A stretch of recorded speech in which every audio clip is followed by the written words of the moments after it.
Hello students. पृष्ठीय रसायन chapter में हम अधिशोषण को प्रभावित करने वाले कारकों को लेते हैं, जिसमें सबसे पहला कारक अधिशोष्य है। जो गैस होता है की प्रकृति, तो इसमें ठोस अधिशोषक की सतह पर सरलता से द्रवित होने वाली गैसें जैसे सल्फर डाइऑक्साइड है, HCl, कार्बन डाइऑक्साइड, अमोनिया का अधिशोषण अधिक मात्रा में व शीघ्र होता है, जबकि सरलता से द्रवित नहीं होने वाली गैसें हैं H2, N2, O2 का अधिशोषण कम मात्रा में व देरी से होता है। तो अधिक मात्रा में अधिशोषण SO2, HCl, CO2 और NH3 का होता है, जबकि कम मात्रा में H2, N2 और O2 का होता है। किसी गैस की द्रवित होने की दर क्रांतिक ताप पर निर्भर करती है। क्रांतिक ताप क्या होता है? वह न्यूनतम ताप जिससे अधिक ताप पर गैसों का द्रवीकरण संभव नहीं होता। यदि और तापमान में वृद्धि की जाती है तो द्रवीकरण नहीं हो पाता, चाहे दाब कितना भी उच्च क्यों न कर दिया जाए। क्रांतिक ताप कहलाता है। क्रांतिक ताप बढ़ता है तो गैसों का द्रवीकरण बढ़ता है, वह अधिशोषण की दर भी बढ़ती है। 1 ग्राम सक्रिय चारकोल पर गैसों के अधिशोषण का क्रम निम्न प्रकार है। जैसे सल्फर डाइऑक्साइड अधिशोषण सबसे ज़्यादा होता है, इसके बाद ये घटता हुआ क्रम, और हाइड्रोजन का अधिशोषण सबसे कम होता है। दूसरा इसका कारक अधिशोषक व पृष्ठीय अधिशोषक का पृष्ठीय क्षेत्रफल।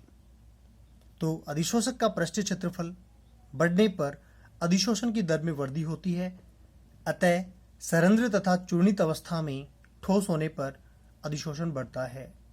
तो जैसे प्रयोगशाला में पदार्थों को चूर्णित रूप में लिया जाता है, क्योंकि चूर्णित रूप में पृष्ठीय क्षेत्रफल बढ़ जाता है, अतः रासायनिक अभिक्रिया की दर भी बढ़ती है। 1 ग्राम ठोस द्वारा प्रदत्त सतही क्षेत्रफल अधिशोषक का विशिष्ट क्षेत्रफल कहलाता है। विभिन्न धातुओं की अधिशोषण क्षमता का क्रम को लेते हैं, जिसमें पैलेडियम सबसे अधिक अधिशोषण क्षमता होती है, उसके बाद घटता हुआ क्रम, और निकल सबसे कम अधिशोषण क्षमता होती है। नंबर 3, दाब का प्रभाव। किसी गैस की प्रति इकाई द्रव्यमान अधिशोषक पर अधिशोषण की मात्रा गैस के दाब पर निर्भर करती है। गैसों पर दाब बढ़ाने पर अधिशोषण की दर बढ़ती है, परंतु एक निश्चित समय पर गैसों के अधिशोषण की दर नियत हो जाती है। इसके पश्चात हम अधिशोषण समतापी वक्र को लेते हैं। तो इसमें स्थिर ताप पर अधिशोषण की मात्रा x/m जो यहाँ पर दर्शाई गई है, तथा दाब P के मध्य, ये P, इसके मध्य खींचा गया आरेख अधिशोषण समतापी आरेख कहलाता है। अधिशोषण की मात्रा को x के द्वारा लिखा जाता है, जबकि अधिशोष्य की मात्रा को m के द्वारा लिखा जाता है। तो इसे अधिशोषण की मात्रा x/m कहते हैं। दाब बढ़ाने पर अधिशोषण की मात्रा बढ़ती है, तथा एक नियत दाब की सीमा पर अधिशोषण की मात्रा अधिकतम होती है। इस दाब को संतृप्त दाब PS सैचुरेटेड प्रेशर कहते हैं। इससे अधिक दाब पर अधिशोषण की मात्रा में कोई परिवर्तन नहीं होता। जैसे यहाँ पे दाब में जैसे जैसे वृद्धि करते हैं, ताप नियत है, दाब में वृद्धि करने पर अधिशोषण की मात्रा बढ़ती है। इसके पश्चात यहाँ पे यह संतृप्त अवस्था में आ जाता है, यह संतृप्त दाब हो गया।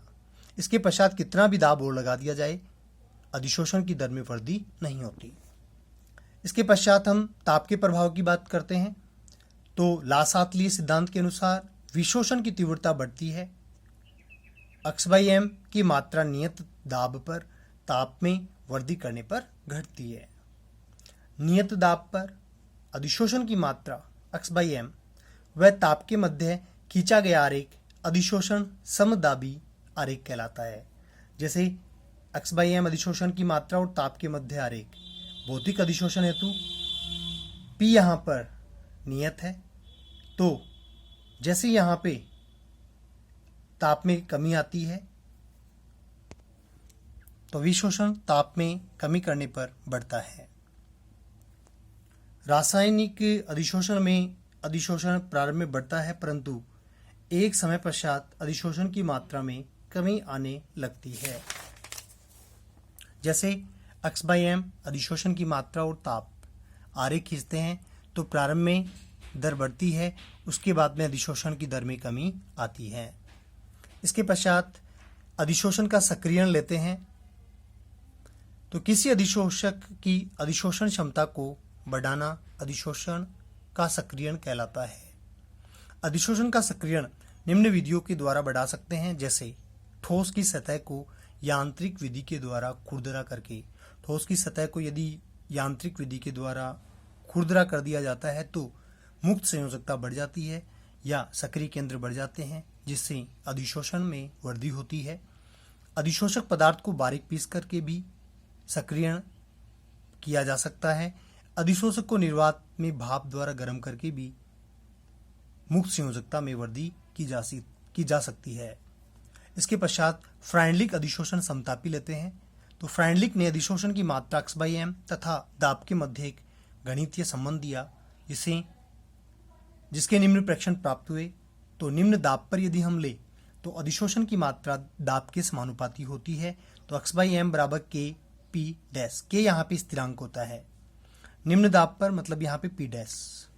उच्च दाब पर लेते हैं, इसमें अधिशोषण की मात्रा पर दाब का कोई प्रभाव नहीं होता। x/m proportional p not. तो यहाँ पे x/m equal to k p nought. p nought की वैल्यू 1 है, तो इस प्रकार से x/m इक्वल टू k। तो निम्न दाब पर अधिशोषण की मात्रा दाब के समानुपाती होती है, जबकि यहाँ पे दाब का प्रभाव नहीं होता। इसके पश्चात हम मध्यम दाब पर लेते हैं तो अधिशोषण की मात्रा दाब के घातांक पर निर्भर करती है।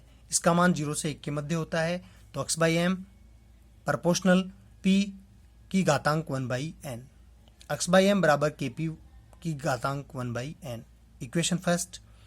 प्राप्त समीकरण में k तथा n स्थिरांक है, जिसका मान अधिशोषक व अधिशोष्य की प्रकृति पर निर्भर करता है। प्राप्त समीकरण फ्राइडलिक अधिशोषण समतापी कहलाता है।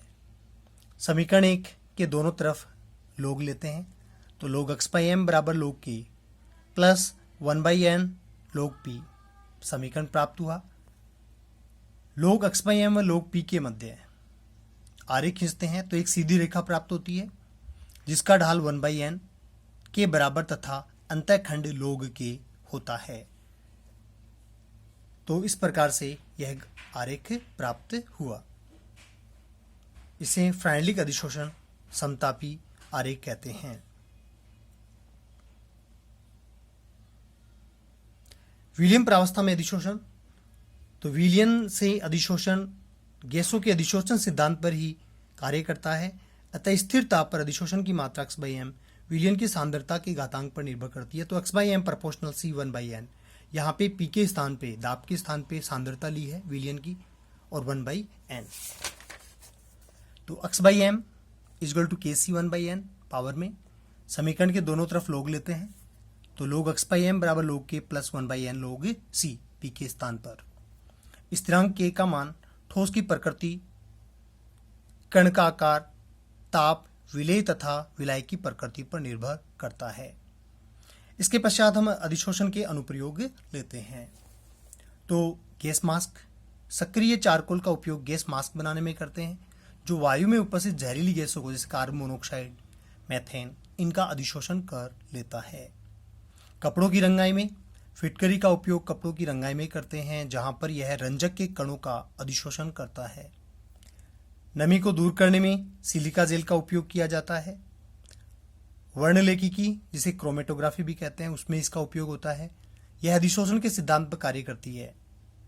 इसके द्वारा लगभग समान गुणों वाले पदार्थों का पृथक्करण किया जा सकता है। रंगीन अशुद्धियों को दूर करने में विलायक में उपस्थित रंगीन अशुद्धियों को सक्रिय चारकोल की सहायता से पृथक किया जाता है। निर्वात उत्पन्न करने में निर्जल CaCl2 का उपयोग किया जाता है। अक्रिय गैसों के पृथक्करण में नारियल चारकोल का उपयोग करते हैं। साबुन का अपमार्जक अधिशोषण के सिद्धांत पर कार्य करता है। झाग पलन विधि अधिशोषण सिद्धांत पर आधारित होती है। कठोर जल के मर्दूकरण में जिसमें आयन विनिमय रेजिन विधि काम में आती है। जल में विशिष्ट आयनों जैसे कैल्शियम मैग्नीशियम आयन का अधिशोषण कर जल का मर्दूकरण करते हैं।